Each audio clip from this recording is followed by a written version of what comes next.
Uncuckables. Hello everyone and welcome to the Uncuckables for another week. I'm Tim Wilms, Editor-in-Chief of the Unshackled. I'm here in the studio. Well, the reason why we're starting 10 minutes late is... I was on time. No, you were late. I was on time. Come on. Well, I was here before. Like you could have everything rolling. You could have everything rolling, and I just turn up. You're already a week late from last week. You're already running a week late. I'm a week early for next week, man. Next week, yes. Well, you are back here permanently now. Yeah, I'm back. Rain, hail or shine, I'm back. I appreciate the time off, actually. It was quite refreshing.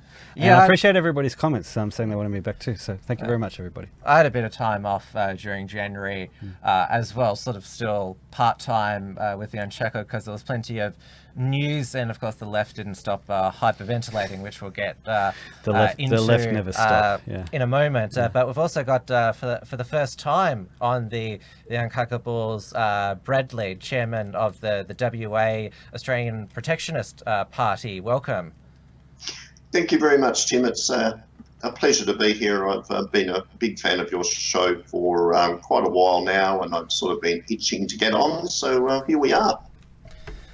It's good that our show, we don't have to go out and seek people to come on. They come to us now, because we've had a few requests from people now. Yeah, I'm quite enjoying it.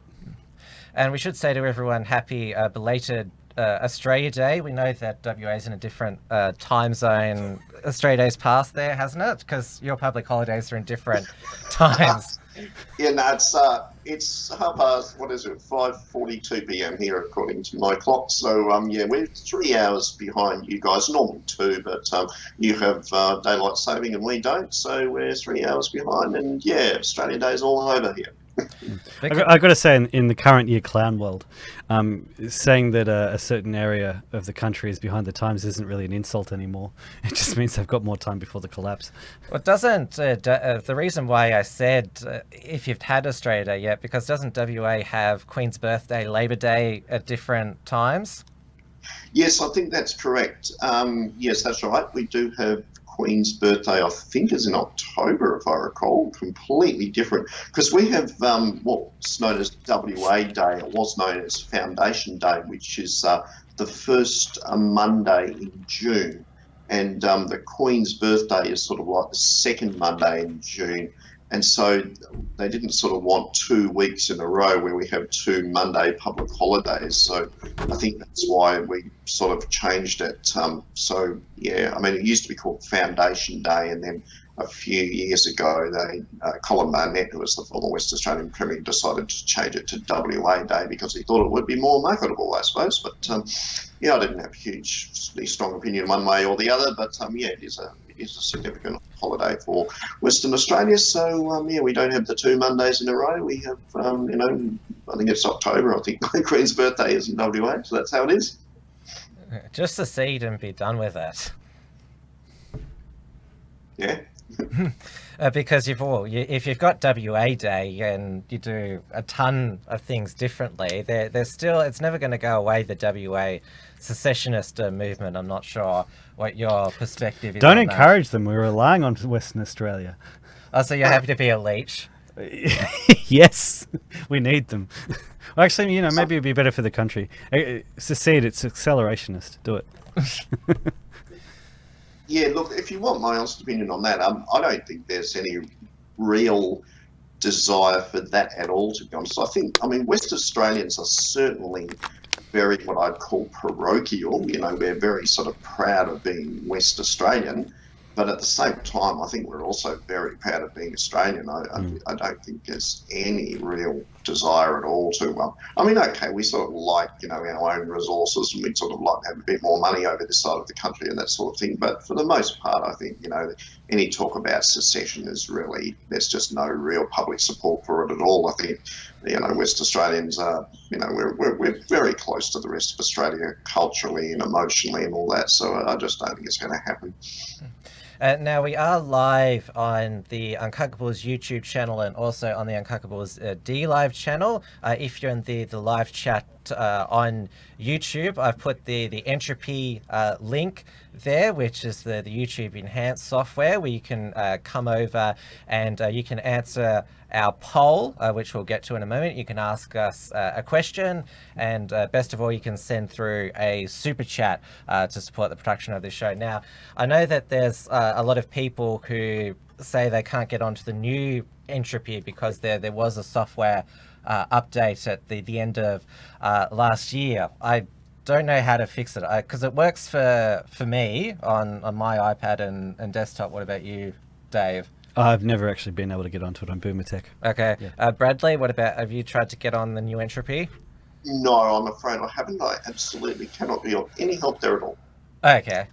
But yeah, works for me and a few other people. We need Mark Collett. He's sort of like the ambassador for entropy to sort of tell us how exactly we get around it. Is there nothing that guy can't do?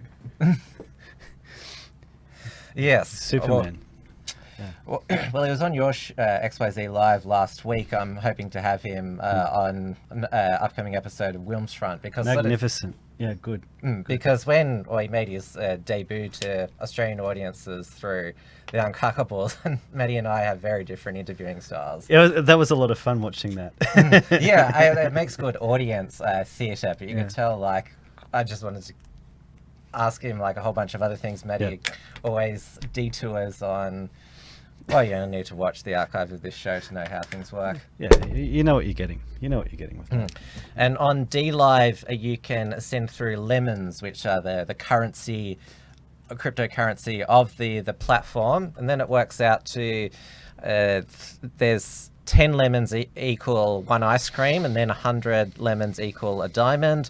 1,000 lemons, it's a, what's it, Ninja Guinea, and 10,000...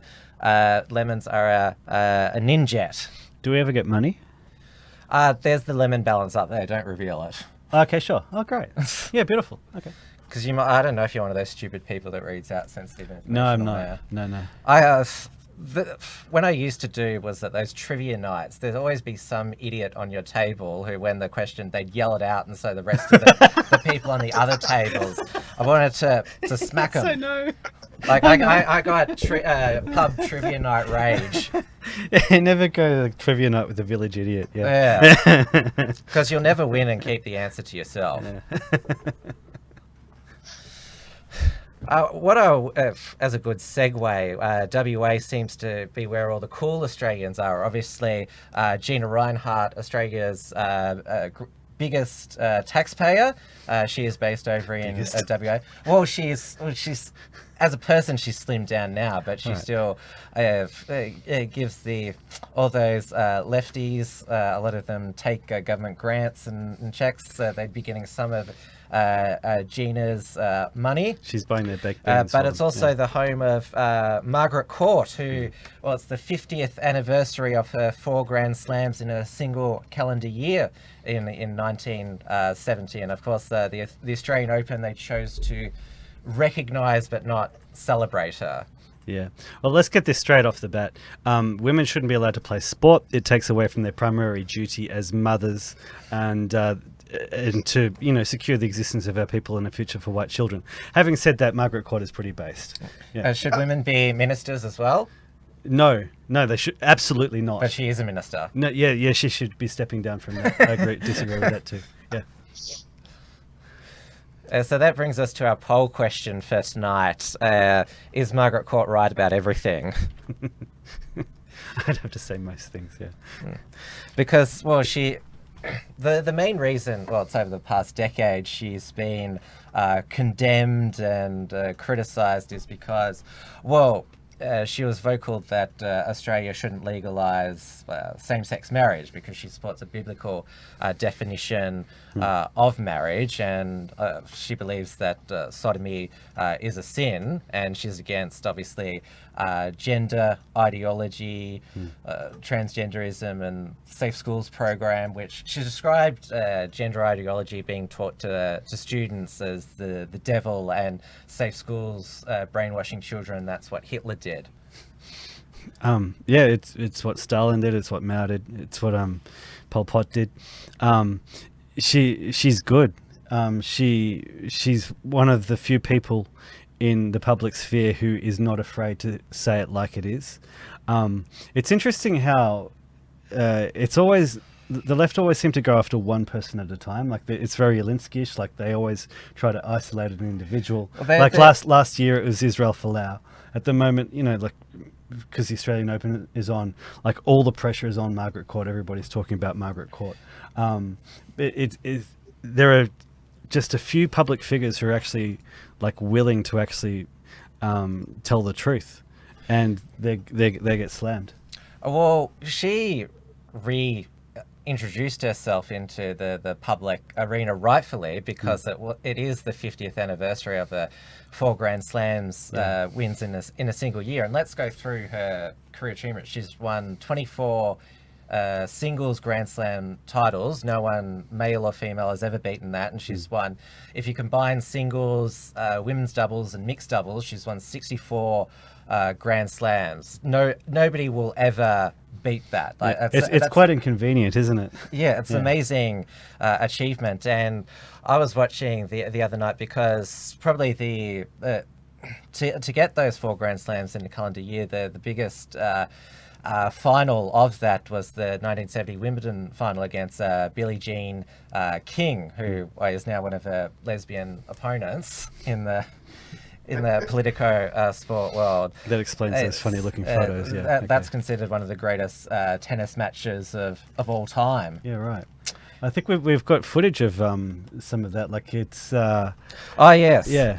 Because what's going on with Margaret Court is quite Soviet. Like I've even seen like a headline saying that all the tennis stars are having to tiptoe very carefully around the issue of Margaret Court, as though it's like just commonly accepted that she's the devil, and she's the worst person in the world. So this is from the 1970 Wimbledon final. That's Margaret Court on the left, Billie Jean King on the right. Yeah. So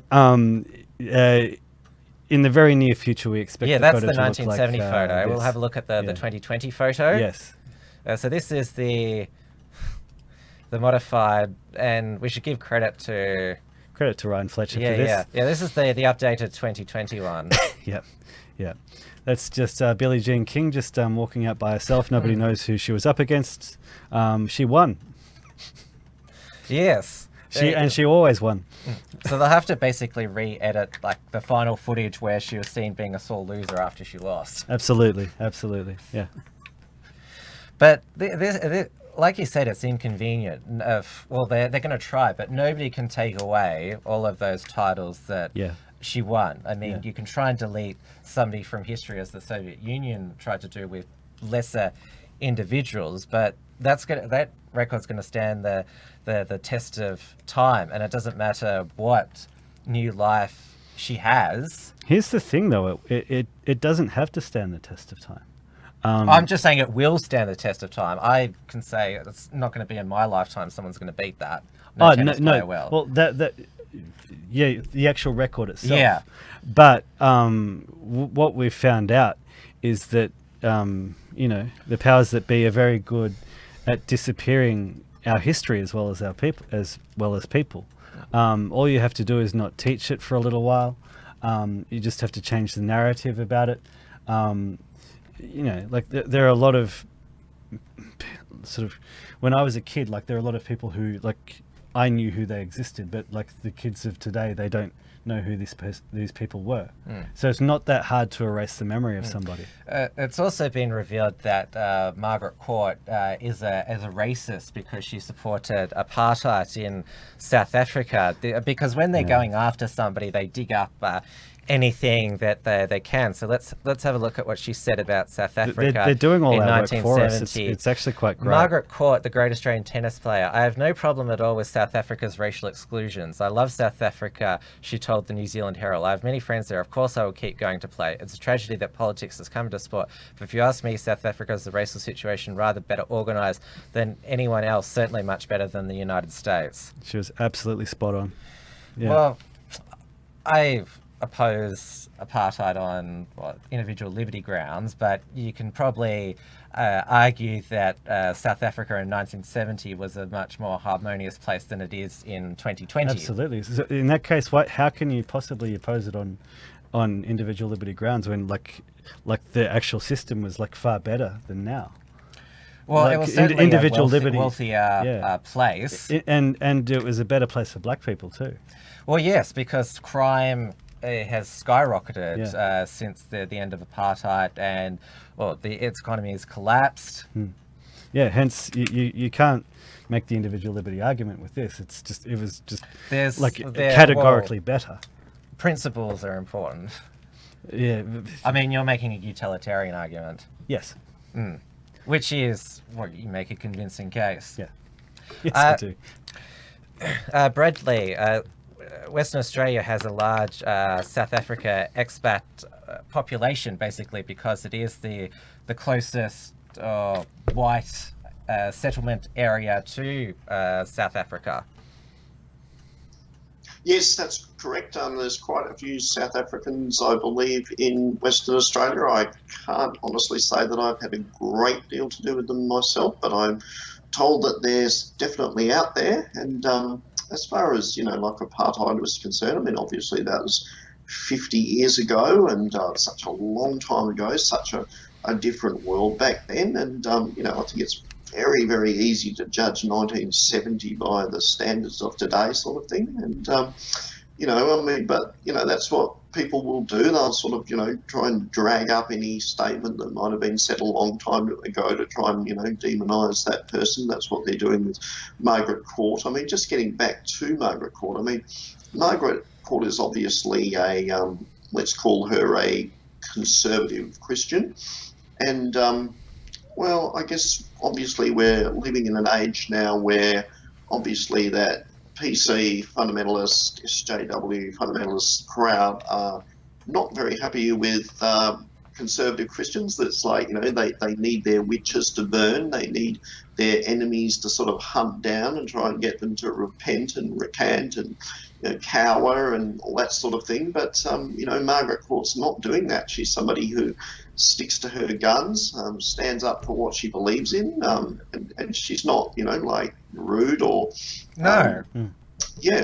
She just sticks to her guns, and I think that just makes the left hate her even more. So, but no, it's also very interesting what you guys said about the left seemingly targeting individuals. I mean, you mentioned Margaret Court, you mentioned Israel Folau, just added a couple of other names to that as well. I think obviously George Pell was one. I think Tony Abbott was another.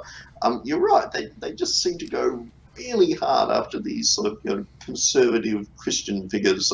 They seem to really irk the left, and it's interesting. I mean, I'm not a Christian myself, but I do like to observe what goes on in the society, and I think we are seeing a considerable pushback against PC leftist fundamentalist values. I mean, we saw it with Israel Folau, for example. When Israel Folau stuck to his guns, he didn't back down. He didn't.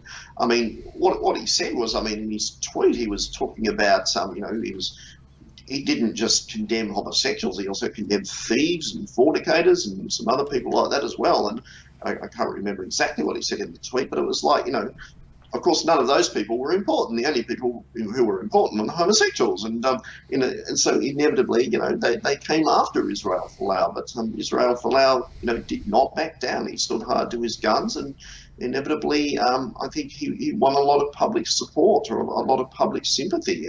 Because he did not back down. He was not bullied. He was not intimidated. He stood up for what he believed in, and we live in very, very interesting times, gentlemen. I've heard Margaret Court being interviewed many times over the years, and she just comes across as just a gentle, loving old grandmother. I mean, she has a very old voice.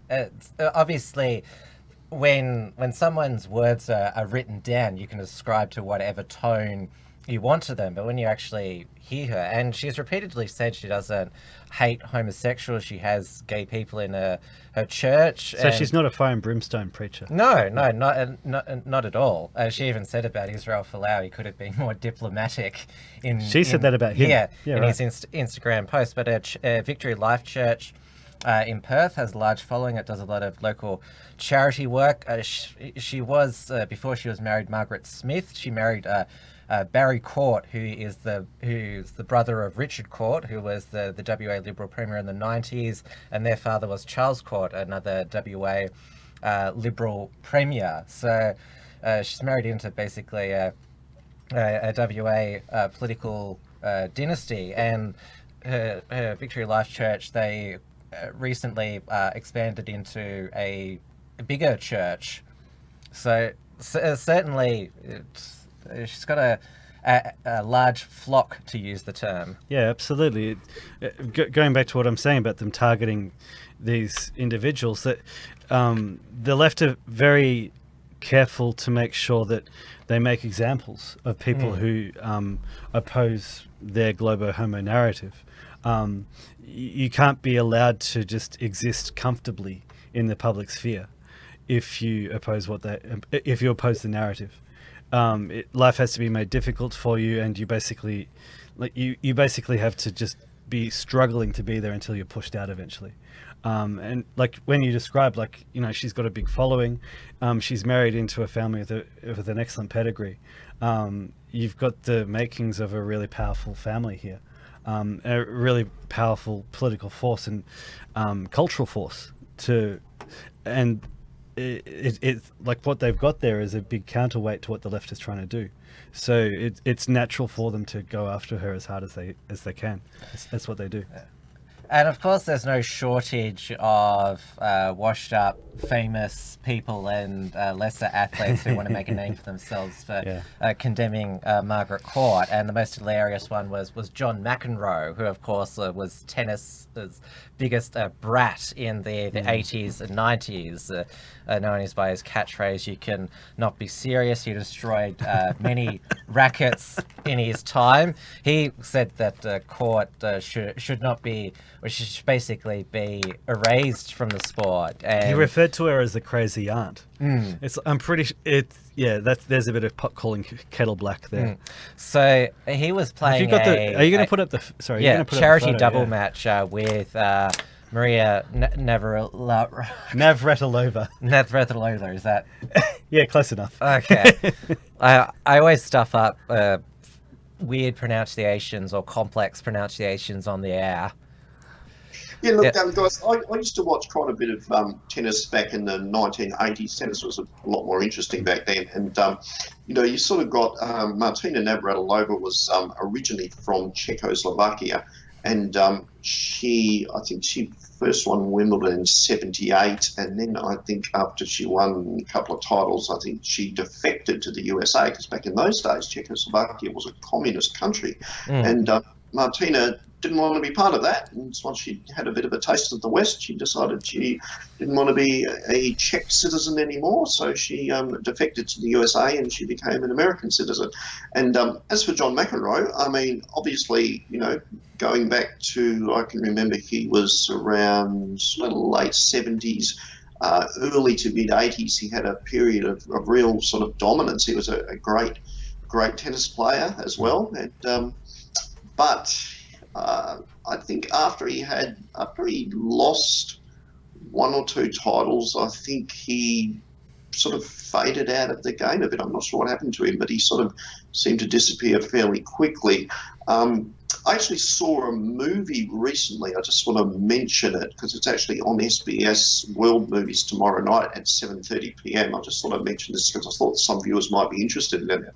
It's a Swedish movie called Borg versus McEnroe, and it's all about the rivalry between Bjorn Borg, the great Swedish player, and John McEnroe around that period in the very early 80s. So the movie actually covers, John McEnroe around his super brat period. So if anyone's interested, I highly recommend that movie. It's actually brilliant. It's a super movie. And it really sort of gives you a little bit of a look at what John McEnroe was actually like back then, and also what Bjorn Borg was like. It's just a fantastic movie. So one I certainly recommend to anyone who's interested in movies. Yeah, great. When I was a kid, we basically had this trio like we do now. Like now, at the moment, we have Federer, Nadal, and Djokovic. Back then, we had Lendl, Becker, and Edberg. I love the way there's always just those top kind of players. Can we bring up this photo again? What I find really interesting about the banner, aside from the fact that this was at a Legends charity match, which this was against protocol, and they were forced to apologise for breaking protocol by Yvonne Goolagong Arena, and she was an Indigenous Australian tennis player. She won a few Grand Slams, but of course nowhere near the achievements of Margaret Court. And Yvonne herself, well, her last name now is Crawley. She said that she doesn't really have a problem with Margaret Court and doesn't want the arena. How dare she? Yeah. But because she's Indigenous, it's the woke replacement name. Yeah, are you able to expand that photo just so we can get a better look at it as well? Okay, I'll make it as large as Make Australia Grouse made their own version of this. Oh yeah, because you can pretty much put whatever you want. Yes, so they've put it's okay to be white on there. Yeah.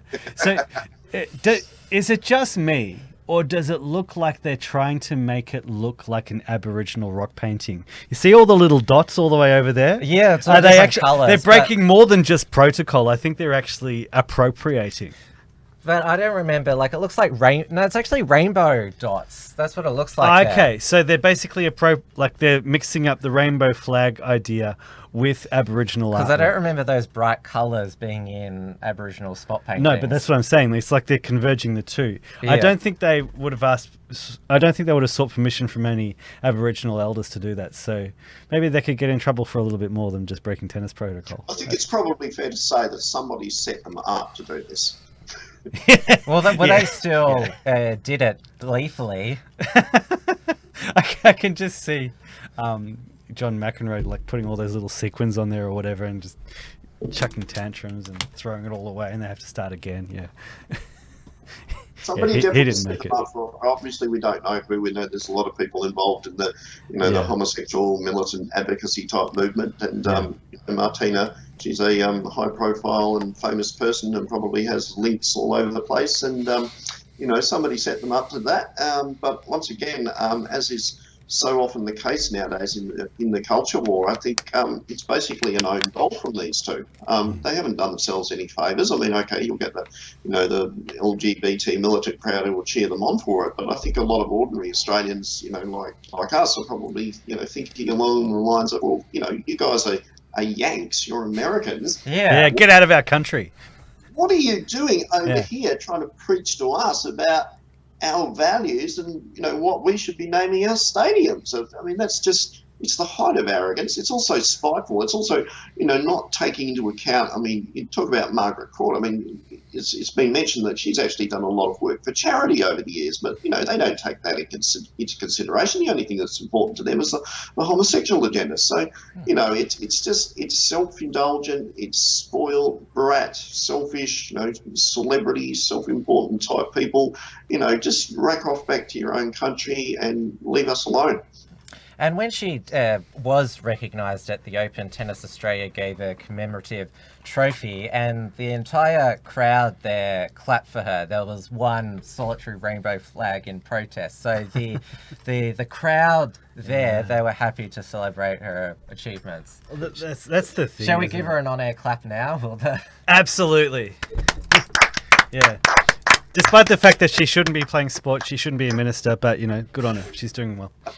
Yeah. Now, Anxious Aussie has got a question. Do you think a trans woman will take her records in your lifetime? Well, possibly.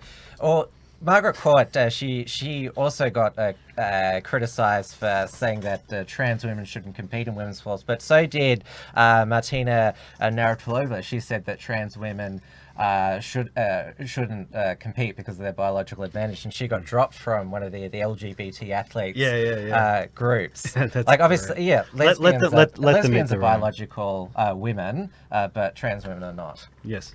Well, turfs are right on one aspect, which is hilarious. Yeah, we live in very interesting times, don't we? I mean, on the one hand, Martina Navratilova this, sort of LGBT militant type, and then on the other hand, it's like, hang on, even she doesn't want to, be advocating this trans athlete stuff. Even she wants nothing to do with that. So, it's like, where this whole LGBT things sort of going. I mean, I saw an interesting comment on that the other day, that once, it sort of began with tolerance, and then it moves to acceptance, and then it moves to celebration, and then it moves to, trying to hunt down enemies and glorification of homosexuality, and then suddenly you sort of like get the transgenderism and all these other groups sort of try and hitch themselves to the homosexual bandwagon, and then it's sort of like, people are just sort of like, that's just crazy. That's just going too far. Yeah, and then the next stage is fire and brimstone. Yeah.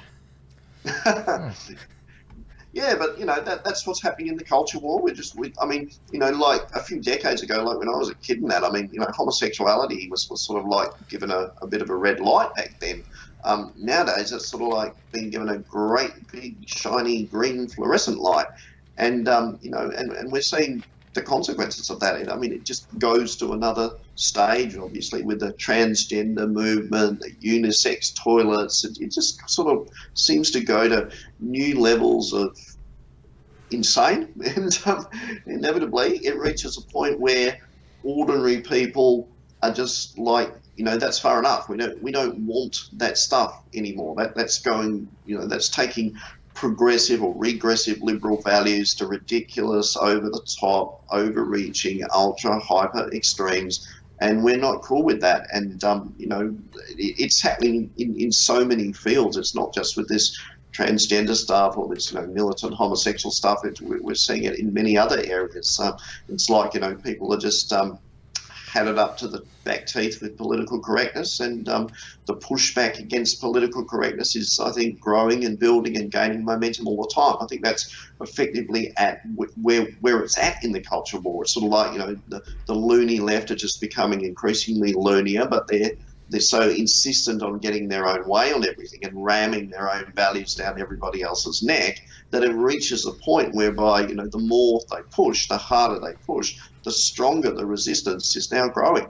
And, I think we're seeing a manifestation of that. You guys mentioned that, Margaret Court was actually cheered on by many people. Lots of people were applauding her. And that's quite inconvenient too, isn't it, eh?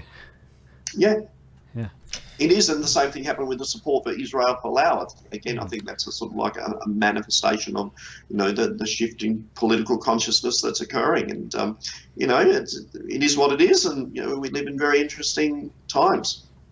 Well, Israel Folau was also back in the news this week because he's going to be back playing rugby league in the European Super League. He signed up with the French team, the Catalan Dragons. Though apparently restrictions are in place to stop him repeating his past comments, and they've assured the Super League administration that if he makes similar comments, his contract will be terminated. It's like they're trying to wrap him in nuclear grade material. Put some a ball and gaff on him. Yeah, pretty much. I find this And one of the first teams that Israel Folau will play with the Dragons is against the Wigan Warriors. That's Wigan's a suburb in Greater Manchester. They've announced that their home game against the Catalan Dragons will be LGBT pride game, where they'll wear rainbow socks and that, basically. I've heard they're draft. I've heard that they're drafting John Hopewadi especially for the game as well. Yeah, no, that's funny stuff. Look, I mean, I'm from Western Australia, and I've never followed rugby much at all. I mean, WA is very much an Aussie rules state, and that's the game that I support. So I haven't followed Israel Folau or rugby all that much, and I certainly don't know much about European rugby. And I thought Catalan was actually in Spain, but apparently it's in the they play in the French league or something, do they? I don't know. But yeah, look, good luck to Israel Folau, whatever he does in his life, sort of thing. Obviously, he's been a significant figure in the culture war here, and we do live in interesting times. And good luck to him and his. I mean, I don't know how old he is. He must be the other side of 30 now by now, so I don't know how much longer he would have to go in his career. But I presume he's probably going to play for a couple of years or something, however long his contract is, and then after that he'll whether he fades off into the sunset or whether he gets himself in front of a microphone and has something to say about society and about the culture. I don't know. I guess time will tell. But good luck to him one way or the other. It gives you an indication that maybe the settlement with Rugby Australia wasn't as great as some people suspected, given that he's still going to play, wants to earn a bit more. So maybe he actually just likes playing rugby too, though. Yeah. But obviously, I mean, it's going to be his greatest money earner, his sporting career. I mean, when he retires, let's be clear, he's not going to get any corporate endorsements or be an ambassador for any sports programs. So he's got to make his money now. Yeah, so he's got to basically stock up his money now. I also love the fact that his wife went with him. His wife has been a great example. Like, she's just supported him the whole way. Well, she's gone overseas. Retired at the end of last year after she was dropped from the upcoming Silver Ferns for backing him. Yeah. And she. I say retirement because she probably saw the writing on the wall that she was never going to be able to play netball professionally again. Well, yeah, the ANZ had already been, virtue signalling against her. That great bank. Yeah. I actually closed my account with ANZ. I'd had an account for about, I don't know, like 20 years with them or something like that. I closed it because of that. Because to refresh everyone's memory, they've been the biggest closers of Patriot activists' bank account, or even just Patriot supporters. Yeah. So David beat them to the jump.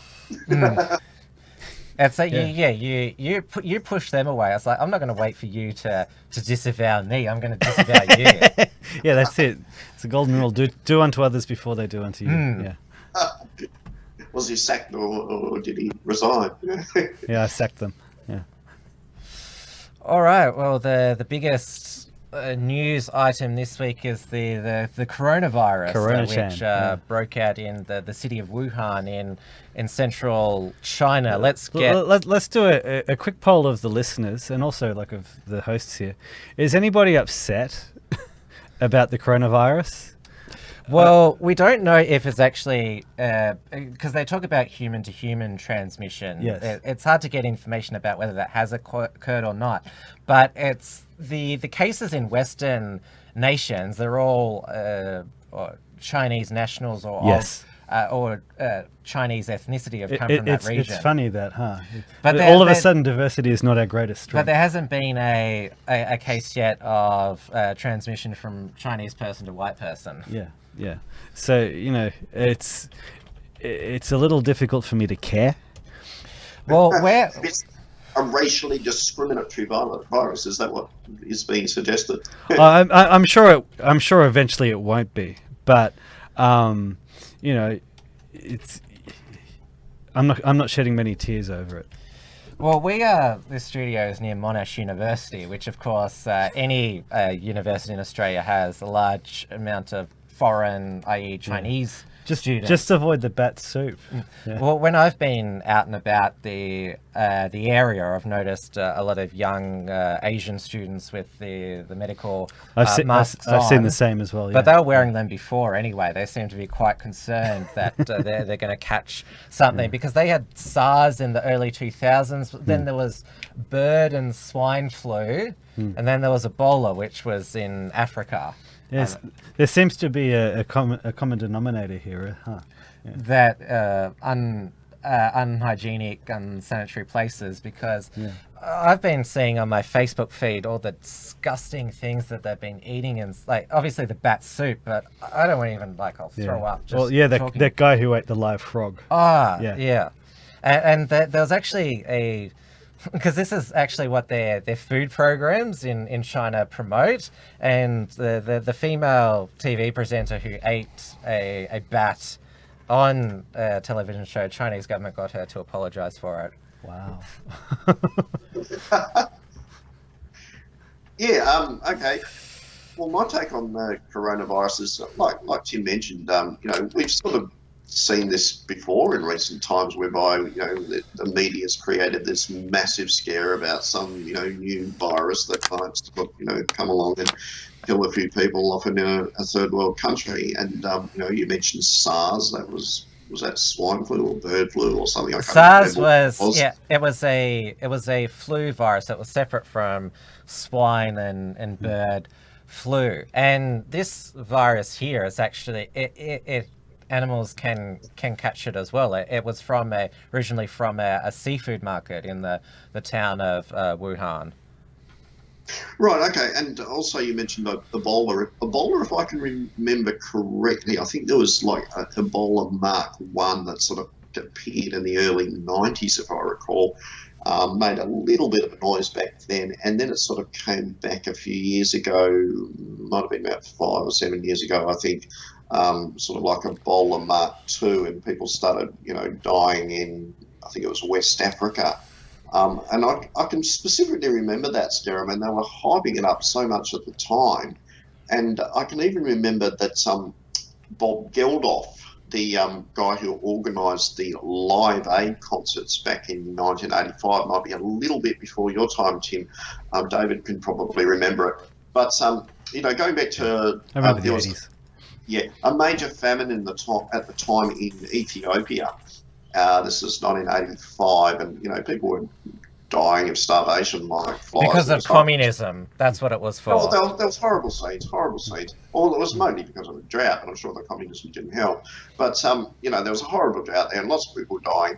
And Bob Geldof he was responsible for arranging this massive, rock concert. There was a series of rock concerts right around the world. There was a lot of high-profile artists wanted to get involved and raise a lot of money for the Ethiopian famine relief. And and sort of like Bob Geldof, he made a lot of noise about that. He originally had a big hit in 1981, I think it was, with a song called "I Don't Like Mondays" by his band, the Boomtown Rats, which was a really great song. Credit to him for that. And it was about a school shooter. Was it? Yeah, there was some. Really? I think she was a young girl. She shot at a primary school, and when she was, I think, first questioned by police, her response was, "I don't like Mondays." Well, there we go. I didn't know that. But anyway, I mean, Geldof had sort of disappeared out of the spotlight for most of, for a long period of time. And then suddenly he came back a few years ago with this Ebola thing, and he decided that, this was another opportunity for, rock stars like him to sort of, washed up ex-rock stars like him to sort of promote themselves. And, he was going to arrange another massive, celebrity type concert where all the big pop stars were going to, teach and preach to the world about this horrible new virus that was killing all the people in Africa and how we had to show our support for the Africans. And I can remember at just about that time that he was arranging that and getting a lot of publicity for that, suddenly people stopped actually dying from Ebola. It was quite funny. And then suddenly that new rock concert came to nothing. It just, everybody went very quiet about it. The media shut up about it. They stopped covering it because suddenly, people stopped dying from Ebola. So, yeah, it just gave me a little bit of amusement at the time, I have to admit. But, obviously this latest scare, coronavirus, I mean, I'm taking it with a grain of salt because I like to think I know a little bit about microbiology. I mean, these sorts of, viruses, they do what they do. They'll probably, kill a few people here and there in those sort of concentrated areas, and then eventually viruses, basically you could say that they burn out. That's effectively what they do. To try and explain it in a nutshell, it's sort of like, what a lot of people don't understand is that, we humans evolve immunity to dangerous bacteria or dangerous bugs, and the bugs themselves evolve to not kill their hosts. So it's that combination of those two factors that inevitably, we see these sort of diseases. And plus, we're also living now in the 21st century, so there's much, more. We're more sanitary nowadays. There's things are much cleaner. We got better medical equipment. We understand the importance of washing hands and, and isolating, infected people from the rest of the population. So personally, I don't think that these viruses are too much to be concerned about. I think they'll just run their natural course, and some people with really poor immunity will perhaps die from them, but the stronger people with stronger immunity will manage to fight them off, and that's what nature does.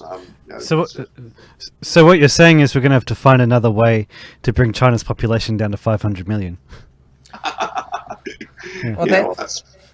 There's been the comparisons that could be like the Spanish flu pandemic, which killed 50 million people. I don't think that's going to happen. Well, you saw Black Pigeon Speaks? He was sort of doing this sort of numerical thing where, like, he showed that there was a pandemic. That pandemic in 1918, 1919. There was a pandemic in the 50s and another one in the 60s. So it's been a while since we've actually had a pandemic that's killed a million people. You're right, Bradley, that viruses, they continue to evolve because evolution is part of all beings' existence, and they want to evolve and survive as well and try and kill us. Looks like I'm being outvoted on the alarmism here then. Yeah. Well, just to try and explain that process, and what Tim's trying to say there is that, yes, viruses do effectively evolve to not kill their host, and the reason why is because every organism wants to replicate itself. That's just completely natural process. And if an organism if a bug is effectively killing its host, then there's less chance that that host can pass on that bug to the next person, you see. So that's what bugs do. They effectively evolve to not kill hosts. Yeah, makes sense to me now.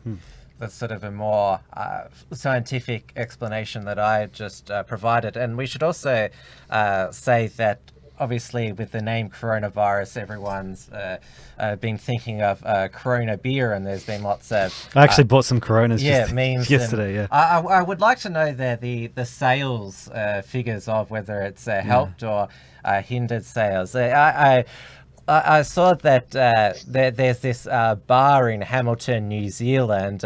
They're offering a deal on Corona beers while the pandemic lasts. Does it come with a free bat? And people have said, "Oh, shame on you," and their response has been, "I'd just like to say thanks to the Snowflakes for all the free advertising." Yeah, good on them. Yeah, this is funny stuff. I mean, I was actually thinking more along the line of Toyota Corona cars myself. They used to have one called the Corona, but I don't know if it's still going. But that's interesting. Yeah, no, the Mexican beer brand Corona. There'd be some. I remember watching a documentary going back probably about 5 or more years ago now. It's one of those documentaries from the United States where they were exposing these far-right white supremacist activists. And I remember in that documentary they were talking about Corona beer, and there was a gathering where one of the white skinhead types had been arranging like a meeting for the other ones, and he brought a whole bunch of it was a barbecue type environment, and he bought a whole bunch of Corona beer, put Corona beer in the esky, and because that's what they do, sort of like it's common thing for people in Southern California to sort of drink Corona beer sort of thing. But what this guy didn't understand is that these guys were white advocate skinhead types, and there was no way that they were going to drink Mexican beer. There's no way. So they didn't touch the beer, and the guy who hosted the barbecue made sure next time that he put Heineken in the esky and not Corona. I noticed that in the UK, where diversity is not just a strength, but, well, it's the law here as well, but it's even more strictly enforced over in the UK, and they're cracking down on people who are using the coronavirus to be racist and xenophobic because it's all been Chinese ethnic people that have got it doesn't mean you should racially screen people coming from places around the world. That is in line with global homo thinking, isn't it? You're not allowed to like let the facts which are right in front of you like affect like your ideology. You're not allowed to let the fact that like someone looks completely different mean anything.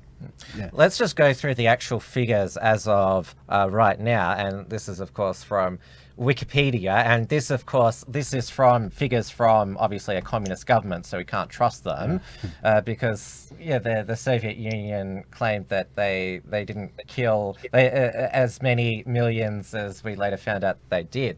So confirmed cases in mainland China 7,800, deaths 170, and then Thailand's the second in 14, and then Australia's 8, but all the deaths have been in mainland China, nowhere else. And there's been a lot of footage that's leaked out of Wuhan. Apparently 400 Australians are trapped in there, and the Morrison government Australians. well, I don't know the individual ethnicities of them. It could just be some people on what they thought was a holiday.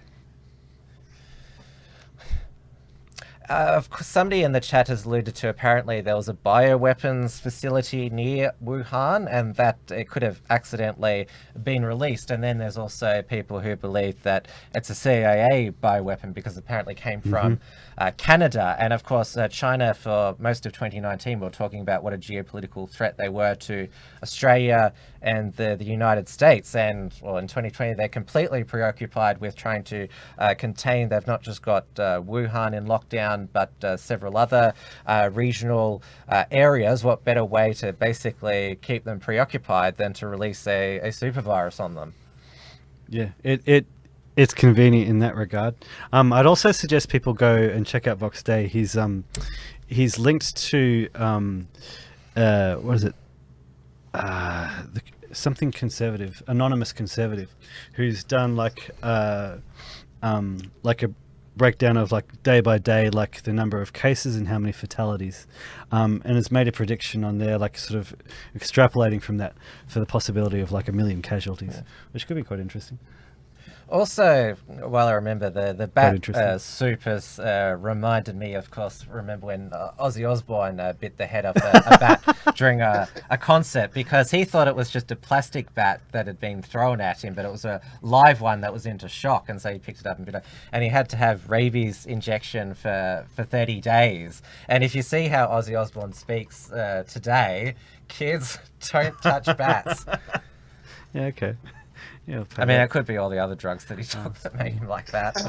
A similar story was with Alice Cooper, because the story went around that he bit the head off a live chicken on stage, but he tells the story that like he was actually up on stage and somebody just threw a chicken up on stage, and then he didn't know what to do with the chicken, so he just threw the chicken back into the crowd, and the crowd proceeded to tear the chicken apart. And so then his agent calls him up the next day and is like, "Hey, Alice, did you bite the head off a live chicken?" He's like, no, I threw it back into the crowd. It's like, don't tell anybody. So yeah, they intentionally spread that rumor. Yeah.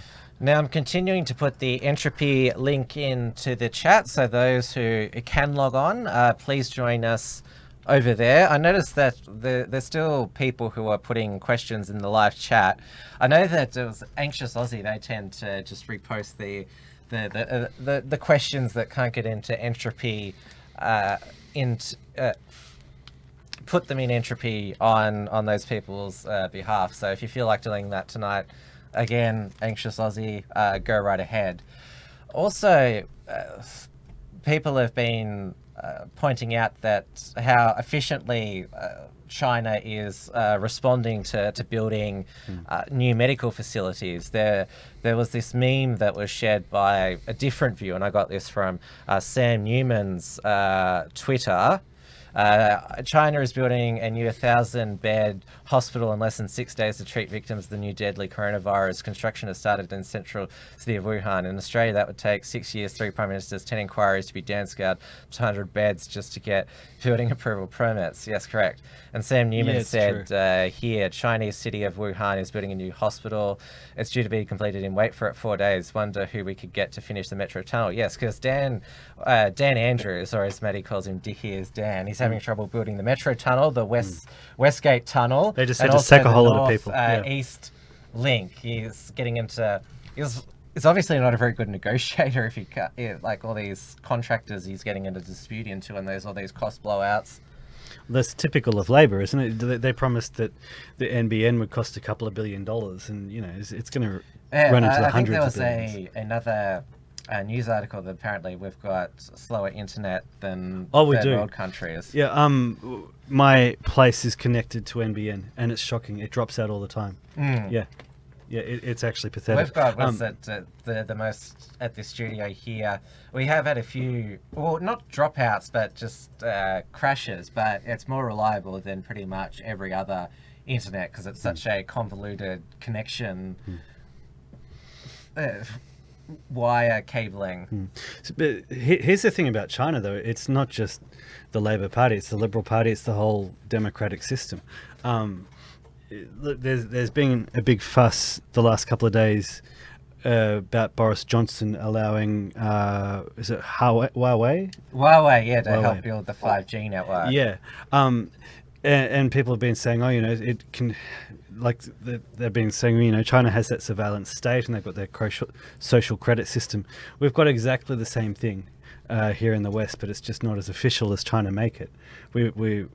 We live in a surveillance state, and as we've seen, like with what happened to Margaret Court, what's happening to Margaret Court, what happened to Israel Folau, there is a very clear social credit system, and prominent people are made examples of. So China is a surveillance state that controls its citizens very closely, but it's doing it from a nationalist outlook, like it's looking after the long-term interests of its people.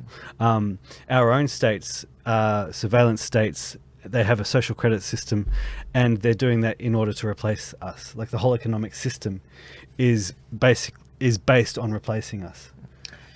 So taking that back to China, like they can build a hospital in a few days. At least they can actually get stuff done there as well. Well, the UK, they're leaving the EU in the next 48 hours, but they've invited in China, it seems, right at the end as well. Nigel Farage gave his farewell speech to the European Union because he's going to become unemployed by January quite happily 31st. By the sounds of it, this is kind of what Mark Collette was saying with Maddie and I last week as well. Like he was pointing out that Boris Johnson, he's at the end of the day, he's still a globalist. He doesn't see them doing anything about immigration, and you see, he's like, okay, Huawei, come on in. That's not the action of a nationalist. Yeah, that's exactly right, David, and Mark was absolutely right. And we're obviously seeing the parallels in Australia with our Liberal national government that I think has a lot in common with Boris Johnson and the Tories over there. They will. What they often do is they often signal in a patriotic direction. That's what Boris Johnson did, obviously, with the Brexit thing. It was, signalling patriotism, but they're not real patriots. They're not real nationalists. They'll just signal it because they know that that's what's likely to give them votes. And they'll, what I call it, offering scraps. That's another thing they do. We've even seen the Labor Party offer scraps recently. I noticed that the other day we saw Tanya Plibersek, where she mentioned something about supporting what was it, the Australian children saying a pledge of allegiance in school or something. It was just crazy stuff, really. But just again, it's an example of how these politicians will sort of offer little tiny scraps in a patriotic direction to try to fool people into thinking that maybe they are patriotic, when in reality they're not. I mean, Tanya Plummer's crack, as I call her, is about as patriotic as, I don't know, but she's not patriotic, and it's just all spin. It's just all spin. But so you have to be very wary of these politicians, and Mark Collett absolutely nailed it, as he often does.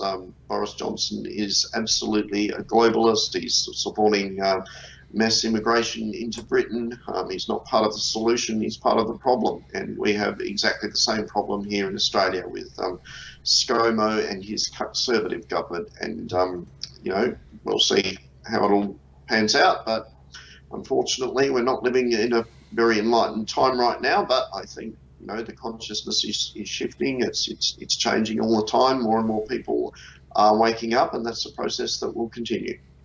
We've got a question in entropy from Anxious Aussie on behalf of Portfilm Co-op, who is one of those who can't use entropy. Question for Australian Protectionist Party: what's your policy on manufacturing in Australia, automobiles? We've always been very strongly supportive of tariffs in Australia to protect what we call key industries. Obviously, the car manufacturing industry is a very key, or has been a very key industry. I mean, I can remember going back to the mid-1980s, there was a statistic that I think 85% of Australian cars were actually manufactured in Australia. And, we've lost a lot of that manufacturing over the years. Obviously, some of it's happened because of technology, and obviously it is useful in some ways to be able to buy cheaper goods from overseas, but at the same time it is also essential for a nation to have its own manufacturing industry if it can in key areas. And car manufacturing in Australia, I think, is something that we should have been protecting, and unfortunately we're not protecting it, and that's obviously very disappointing. But we're not living in a time of enlightenment. We're living in an age where unfortunately our mainstream politicians of both the Liberal and Labor parties are very dedicated to the globo homo agenda, and unfortunately we all have to suffer the consequences of that. We don't really, because I'm a libertarian on free trade, but I don't think that tariffs would have saved us. We've shot ourselves in the foot. Well, South Australia is where we made a lot of our automobiles, and it's basically because that state blew up all its power stations, had the highest electricity prices in the world. Of course, it's going to cripple. Yeah, but the car industry was struggling before that too. Yeah, well, that was also because of the unions. Yes, absolutely. They're also constantly making it unviable, and the same's happened in Geelong in Victoria as well, because Jane Andrews said blackouts in South Australia. I want some of that as well. Well, you can make the argument it's a combo of all of those: high power costs, unions, tariffs. Like they've all combined to really also cripple us. in environmental policies, green tape. Yep. That has also crippled the car manufacturing is, or in fact all industry as well. I mean, the only heavy industry we have is getting the stuff out of the ground that we have, and they're doing their best to use most of it here.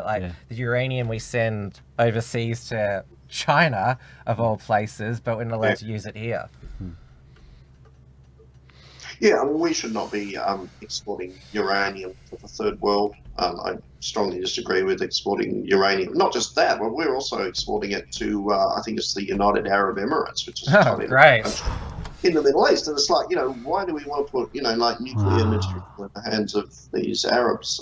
I just think it's not very smart at all. But like I said, we're not living in an age of enlightenment. We're living in an age where most of the mainstream politicians adhere to sort of, economic neoliberalism, and this notion that the market is always going to be the best regulator of the society, and that we can always trust the market to deliver the best results.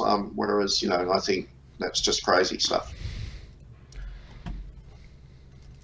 And now we'll move on to, as I said, it's a few days after Australia Day, but there's a few afters. We've covered on all our shows the fact that Neil Erickson, Avi Yemeni, and the Proud Boys were moved on from the Melbourne CBD for breach of the peace to accommodate.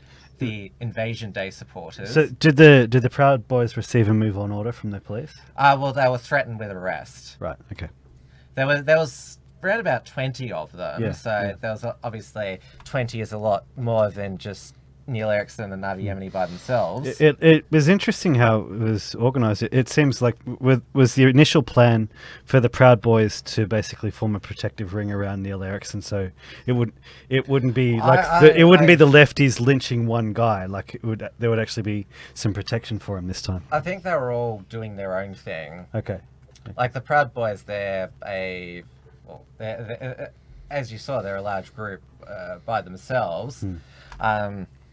But yeah, Neil obviously wanted to emulate Ricky T, his mate from last year, who almost got lynched because he was standing on the steps of Flinders Street Station with an Australian flag. And I know that Neil and Navi, they're looking at challenging Victoria Police's authority to basically use this breach of the peace to get rid of anyone from the CBD. Well, absolutely. It's the heckler's veto, isn't it? Like they were moving him on because they were worried that the left would be violent towards him. Yeah. So, like, rather than protecting his right to free speech, they're protecting the left's right to be violent, essentially. Well, I also found it interesting. Obviously, obviously Victoria Police were keen to avoid the bad optics of having a patriot nearly being lynched by his own Australian flag. So instead they got the bad optics of police ripping an Australian flag off a patriot on Australia Day. Oh well, they took Neil. Yeah, there's a couple of videos online. There's the initial one he uploaded, and then there's sort of more detailed commentary one. Yeah, he was put in the back of the police divvy van and driven across town. That's what they do when they move you on for breach of the peace and say, don't come here for the rest of the day. Yeah.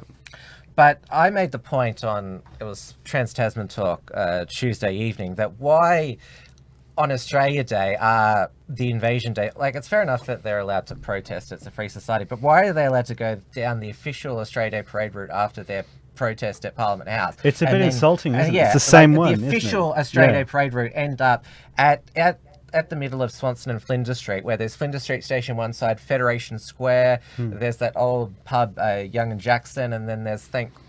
Paul's Cathedral. That is one of the most historic, and iconic parts it's of theirs. Melbourne. It's the people who hate Australia. They're allowed to occupy those national landmarks on that day, and Daniel Andrews and Victoria Police allow them to. Yeah, absolutely. The other irony here is that on Australia Day, you're encouraged to wave the Australian flag on that corner of Flinders and Swanston before midday. After midday, you'll get arrested for it, basically. Yeah. Peter V's got a question. Australian Protectionist Party, do you support the repatriation of immigrants, including those born here who do not fit in with Australian values? We've always had a policy right from the start of our party. We basically support what we call a voluntary resettlement type policy. Australia actually already has a kind of voluntary resettlement policy, because I can remember when we had all those boat people coming to Australia some years ago, and the government was sort of like putting them on detention centres to try and stop them getting onto the Australian mainland. And at the time, there was an actual policy whereby, the government agencies would attempt to resettle some of those people back in their ancestral homelands and to sort of like, look after them, make sure that they were in a good situation, hopefully had, jobs and various forms of security and that, and were looked after. And, in principle, I think it's just a brilliant idea that that we have a policy like that. Obviously, you could do it with obviously you can take your pick as to which immigrant group is least desirable, if you like, if that's the right word. But I mean, it has to be done in a way. I mean, you can't do it in a way that you're sort of like rounding people up at gunpoint and putting them on boats and shipping them out. I mean, we brought large numbers of immigrants from the third world into Western countries, not just Australia, but obviously it's a problem right throughout the Western world. Large numbers of those people were brought in as immigrants over a long period of time, over decades really. And I think realistically, if we are to, what's the word? Expropriate is the word. If we are to, resettle these people back in their ancestral homelands, then yes, that would take a period of time. That would take maybe decades, because we don't want to do it in a way that's authoritarian or inhumane, if you like. But ideally, if Western civilization is to survive, if we are to preserve our white European-based nations and societies and communities, then that's something that has to be on the table, and that goes back to also trying to radically change the monetary system, get rid of the usury system, get rid of private central banking, and try and give people greater financial security. Obviously, people come to these people from the third world. They come to Western countries because of both push and pull factors, and ideally, you want to stop them. You want to stop the pull factors. You want to stop attracting them into our countries, but you also want to create a situation whereby there's more prosperity and security for them back in their home countries, and more incentive for them to stay in their countries and not come into the Western world. So yeah, obviously that has to be part of it, but it's a process, and it's certainly long been one of our policies, yes. We have got a caller who's on hold here. I'll just bring them on. Hello? Hey guys, Tim, just calling in. You asked me to call in about Australia Day. Yeah, can everyone hear? It's Senator Slayer, by the way. Can everyone hear? Probably Yeah, won't I be can able to hear the bloke from the APP though. No, I can put my headphones up to the phone, which means if he wants to say something to you, he can. Yeah, just the APP's been around for many years. I think a while ago, I'm getting a bit of feedback here. Just bring it back up. I think it's from your line. Yeah, I'll put there. Should be right now. Yeah, I was just going to say, I got kicked out of one of their meetings a few years back, and I don't actually hold it against them, because I probably would have kicked myself out around that time too. But anyway, everything working or? Yeah. Yep. I just getting a bit of feedback. Yeah, so Australia Day, the Victorian Police removed me for a move on the order, because there's a bit of confusion about. Yeah, I'm getting a lot of feedback, Tim, from the thing. But anyway, I'll try and talk over it. Oh, it's not coming The through. Victorian Police, they have every lawful right to move someone on, based on lawful application of the law. So there's a bit of confusion as to, he was moved on, so he must abide by the move on order. If the Victorian Police come into your home and try to move you on with no arrest warrant, no warrant for your home, you are not legally obliged to move on from your land room to your kitchen, because the law hasn't been applied lawfully. So this argument that I've been seeing, not much, but some from the left, the Victorian Police have authority to move someone on under breach of peace, but it has to be based on lawful justification, if you know what I mean. So I think a lot of people are getting a bit confused with their rights in Victoria. So it's a arbitrary in the judgment of the police officers there. Well, yeah, it's an executive power that's come from the Commonwealth for breach of the peace, but it has to be based on some sort of justification. It has to be based on someone purposely causing a breach of the peace. It can't be used for someone standing there on their own, or even for Abiy Yemeni, for instance, trying to interview protesters. It has to be applied lawfully. So there is no, you have to follow the move on order because it's the law. No, it doesn't work like that. And I recently made a post today because I remember back in 2016, there was an African man that used to protest at from the street intersection. And I used to see him there all the time. He protested for 3 to 4 weeks, I think, in a row, and he used to block traffic. And the Victorian police wouldn't move him on because he was an African fellow, and he used to hold a sign that said "Say no to racism." So what they did, instead of moving him off the road, they actually parked police motorcycles around him and directed traffic around him and obliged him for 3, 4, 5 weeks.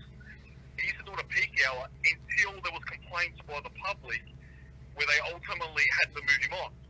So they moved him on, and they weren't moving him away from the city, they just wanted to move him to the footpath, yeah? So he resisted, and he was capsicum sprayed, and they handcuffed him, and the left jumped up and down about his rights, his freedoms, etc. But here you have an African male protesting in the middle of the intersection, blocking traffic, and the police allowed him to do that for 5 weeks, and yet they can't allow a bloke on the side of the on the steps from the street door for. Well, you weren't obstructing anything, and let's remember the Extinction Rebellion people. They deliberately glued themselves and used all sorts of utensils deliberately, so it'd take the police hours. And let's not forget the vegans as well. They all got, when they got before the magistrates court, they got a slap on the wrist, no conviction, and they're allowed to make a donation to a charity of their choice. Yeah, look, that's why. Look, I'm a bit of a libertarian when it comes to rights. The left, they can do that, yeah, but you have to apply the law fairly. Yeah. The problem we have in Victoria isn't the laws, it's the way they're applied. And the left seem to be able to do it. That's fine, they can do it. I don't like it, and maybe there's some charges there, I don't know. But you've got to apply the law equally. And I don't know, I put up a video yesterday or the day before. I ran into the police officer who dragged me down the steps. He was a PSO officer. He had a mustache. And I filmed an exchange I had with him. And I asked him why he dragged me down the steps. And he said his reply was, you didn't follow a move on order. I said, okay, what was the move on order for? And he said, breach of peace. I said, was the breach of peace for wearing the Australian flag, standing still? He said, correct. So I put a complaint in with the Victorian Police. I don't know if it's going to go anywhere, but apparently an assistant commissioner of the Victorian Police is investigating the operations that day, and they're going to do a 3-month investigation, interviewing the police, and hopefully I'll hear back from them. Because it's got your video, it's got a lot of mainstream, when I say mainstream, attention from like media personalities. Yeah, I've seen Liberal MP Craig Kelly shared it tonight. Look, I understand. Look, I don't expect all Conservative columnists to share it, if you know what I mean. But the thing is, people don't understand it. It's not about the person, it's about what happened. And obviously I've got a bit of a checkered past with some Conservatives, but at the end of the day, this is a very good symbolic act that they should jump on. They should use this. Like, forget who I am. Forget that. What happened that day, and it also goes to show profiling. Like, a lot of people can say, oh, but Neil Erickson's a political activist. He gets out there. He does this. That should be irrelevant in Victoria Police's eyes. If you have criminal record, if you have a bad character, it shouldn't be relevant under the Victorian law.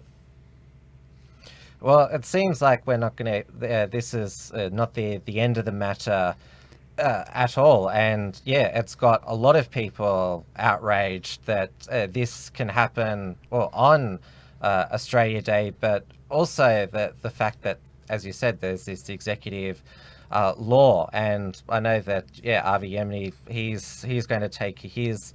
Because people saw his video where the police officer said they're actually going to charge him with a particular offence, but that doesn't seem to have occurred. Yeah, interfering with police duties, they're going to have a hard time doing that. Like, people put themselves out there protesting in public. You want to get your voice heard, so you have people who interview you while you protest. that he's interfering with police duties. It's just threatening behaviour. It's a constant thing I see from Victoria Police. They're after us. They scrape the bottom of the barrel trying to find charges.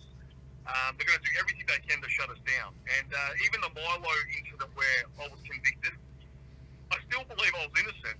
I just don't have the finances or the time and energy to fight these charges. So they're going to find anything to shut us down, and they'll use all these laws to do it. Well, you're back at court in a couple of weeks. You've made a video about that as well. Yeah, I think the cops are going to be gunning for me now. I think I'm going to be in a lot of trouble eventually. But at the end of the day, it shows a pattern by Victoria Police that profile nationalists. Just think about it. Imagine if an Aboriginal guy stood up there on the steps during the Australia Day parade with an Australian flag, and they dragged him to the ground while he was overlooking the Australia Day parade. There would be literal. Well, the socialist activists who protested that IMARC conference where all the mining executives were at, they complained relentlessly that police brutality, and even claimed that the police officer who did the OK sign was a racist. They were spitting on people.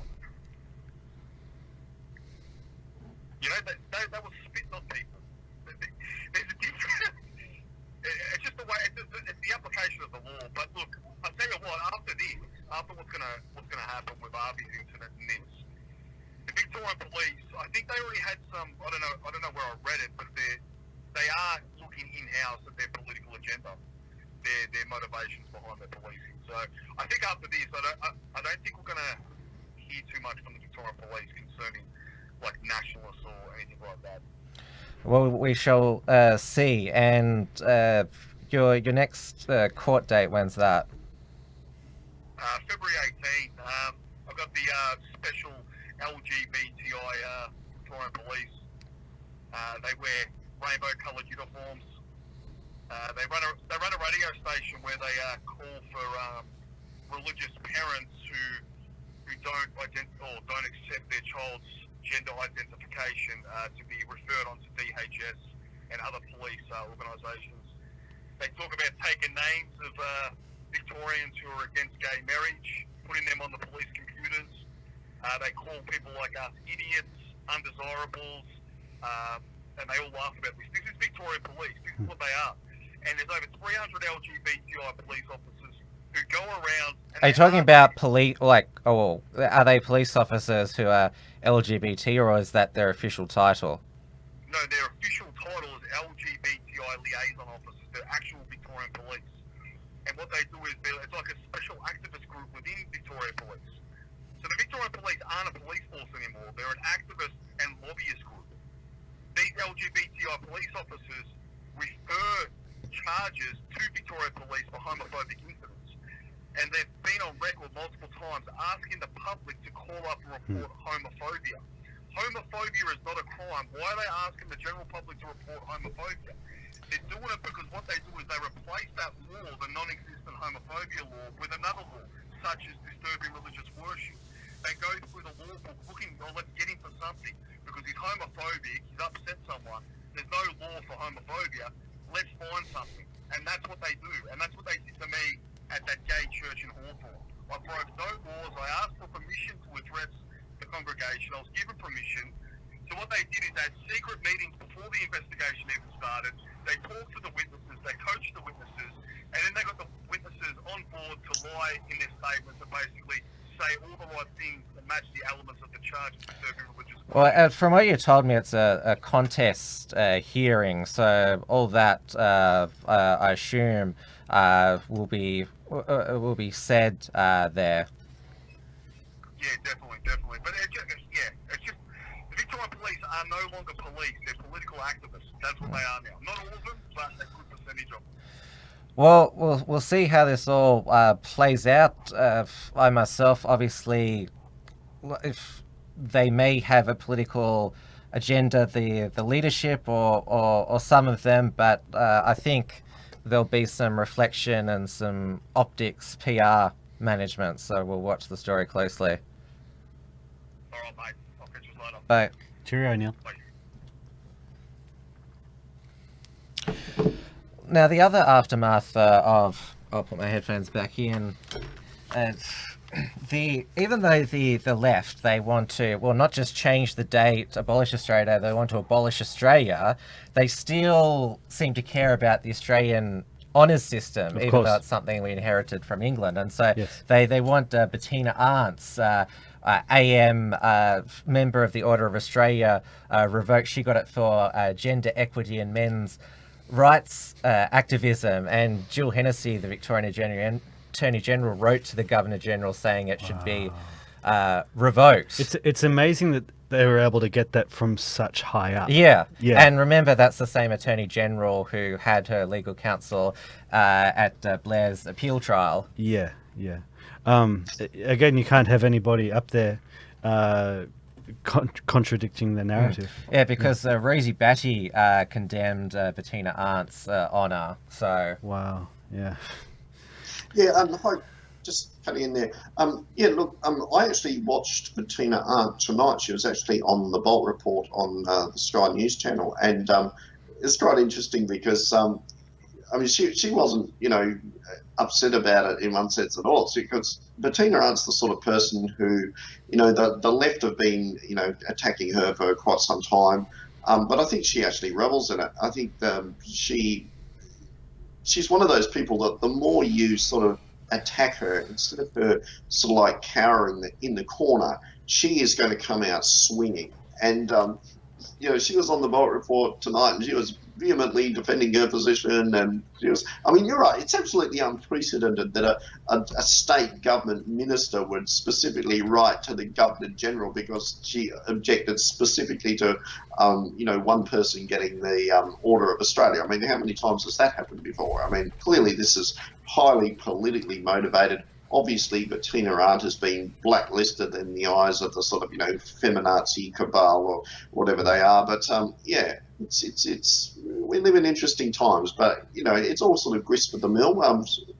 I think Bettina Arndt is she's a big girl and she'll look after herself. And she's she's in the media and she's defending herself and and promoting herself. And she's jumped on this cause of defending men and taking on the feminists. And of course, she's not the only one. We see, Sydney Watson doing it and Daisy Cousins doing it, and I'm sure there will be many others coming after them. It's all part of the shift in consciousness that's occurring. It's all part of that, radical, progressive or regressive leftist overreach. They're trying to sort of ram their hyper-feminist values down everybody else's neck, and inevitably there's that resistance to it. More and more people pushing back against it. And it's really good to see Bettina Arndt standing up for herself, and I guess we'll probably observe more and more of that sort of thing. it's sort of, you're amazed, or pleasantly amazed that she got the honour in the first place. Because it is the Order of Australia Council, they get together and decide. I went through the list of people who are on the council on Monday. It's a diverse group. Obviously, there's some people who'd be associated with the right, some are left, and I assume they come to some sort of consensus. And so this obviously would have been. They only that's their sole job is to who's in the Order of Australia. And so Do you think maybe the lefties on the panel thought they'd better throw the righties a fig leaf or two? Perhaps. Yeah. They last year they gave Jane Caro, the online feminist writer, a Order of Australia, even though she recently condemned Tanya Plibersek for saying that Australian students should recite the Pledge of Allegiance, and for saying she wanted to go to New Zealand after the federal election to live under Jacinta Ardern. So she obviously doesn't like Australia very much, but she was happy to take the honour. Yeah. What was the name you had for Plibersek again, Brad? Plumber's crack. Sometimes I call him Blabbersek as well. I think I had. Yeah. I make up a lot of names about politicians. I'll go through a few others just for your amusement if you're interested. Please do. I call Adam Bant. I call him Adam Bantamweight. Bantamweight is lighter than a lightweight. I call Richard De Natale. I call him Richard De Nutter. Call Penny Wong Plenty Wrong. How about my favourite one for her is Fanny Pong. Sarah Hanson Young is Sarah Hanson Dung with a D. We all know what that is. yeah, I mean, I have a bit of fun with this sort of thing. I think we all can. The left deserve to be mocked, and that's what I call it. And plumber's crack. They have names for us. It's only fair. Yeah. They've gone after Bettina Arndt. Well, they'd been after her for a year because of a controversial interview that she did with a man, Nicholas Bester, who'd been convicted and sentenced to 2 years, 10 months in jail for having a sexual relationship with a 15-year-old student in Tasmania. And I haven't seen the full interview because it was deleted off YouTube because he named his victim. But what's played is that she presented his plight in a sympathetic way, and she talked about how male teachers, they're at risk from the seductive power of teenage girls. Mm-hmm. And also the fact that she also has defended George Pell, and they've also claimed that she's misrepresented her qualifications because she's a trained clinical psychologist, but she doesn't practice clinical psychology. She's not registered in that, so they're claiming that that she's a fake doctor, which she never claimed that she was a doctor. She's never been introduced as Dr. Bettina Arndt. So they're really bringing out the big guns. Oh, yeah, there was a new Matilda expose on her going through all this. Interestingly, Adam Piggott has written up a piece. I'm going to put it up on the XYZ in a few days' time. He's called it Fear No Twitter. And he's pointed out that a Twitter storm or a Facebook storm, whatever, it really shouldn't bother you, because you don't have to read this stuff. It's not people coming up to you, getting in your face. It's not people breaking into your house or assaulting you. It's just people rabbiting on. So yeah, that's right, yeah. Gentlemen. Another very wise saying to remember is that today's headlines are tomorrow's fish and chips papers. People have very absolutely short stands and short memories, and so you're right. You shouldn't be too concerned about Twitter storms. Yeah, and I hope Bettina sort of treats this the same way. She's tough as nails, and good. She's refuted all of their accusations. Well, Excellent. Made sure that she's properly defended. She's gotten the line. Dan's gone on Studio 10, 3AW with Neil Mitchell, where they've interviewed her rigorously about all the recent controversies surrounding her. Good. Mind you, she shouldn't be allowed to work professionally, but that's my opinion. Well, she turned 70 last year. She's been around since the 70s, when she was one of the leaders of the sexual revolution, teaching Australia about sex and how particularly women could properly achieve orgasms. So what you're saying is she's a liberal, and she brought it on herself. Yeah. You're very. I'm just, what is it? Sharia posting here. I don't know. Yeah, what Sharia posting? Yeah. Even though you sympathise with people like Bettina Arndt and Margaret Court, you're still, they shouldn't have done this, shouldn't have done that. Well, you've just got to keep pushing that Overton window. Someone's got to be on the edge. I think we're reaching the end of the show now. Obviously, over in the US, the Senate impeachment trial continues, but it seems that there's enough Republican rats in the Senate that some witnesses could be called who are keen to dump on President Trump, such as Bolton. Sorry? Bolton? Yeah, John Bolton. And when I say Republican rats, I'm talking about people like Mitt Romney. Oh, yeah. I haven't followed it too much. I found Red Elephants, Vincent James, he was saying basically people were wanting Donald Trump not to have anything to do with John Bolton. Yeah, it's his fault. Even though he'd made the right thing, firing him, he shouldn't have hired him in the first place. This is the biggest frustration that America Firsters have with Trump. Why has he surrounded himself with people who are neocon deep state people. Like I- Pompeo's still there. I keep saying he knows what happened to JFK. That's literally my theory. Yes. I'm not even wearing a And- tinfoil hat. That's actually my theory. Yeah. Which is why he ends up doing the right thing, even though he sort of got himself into like the nearly fizzer World War III. That was another big nothing burger. But why did he need to escalate in the first place? Why did he need to withdraw from the Iran deal in the first place? I hope there's 4D politics 4D chess going on Yes, there. we know that he's the master of that, and he also announced that there was going to be a new Israeli-Palestine peace settlement as well. Announced this with Benjamin Netanyahu, where the Israeli settlements in the West Bank are allowed to remain. Palestine cannot raise an army.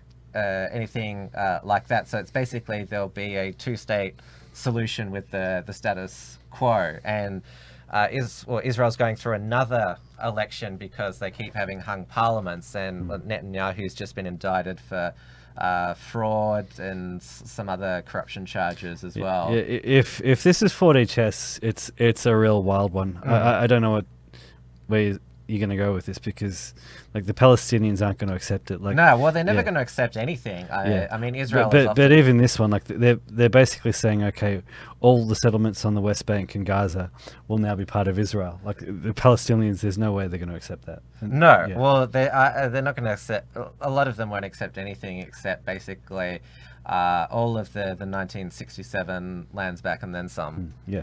Again, we should never have given any of Palestine to either the Israelis or to It the should Arabs. still be British Palestine. Yeah, like when we launched the Crusades, we took the Holy Land and it became a Crusader state.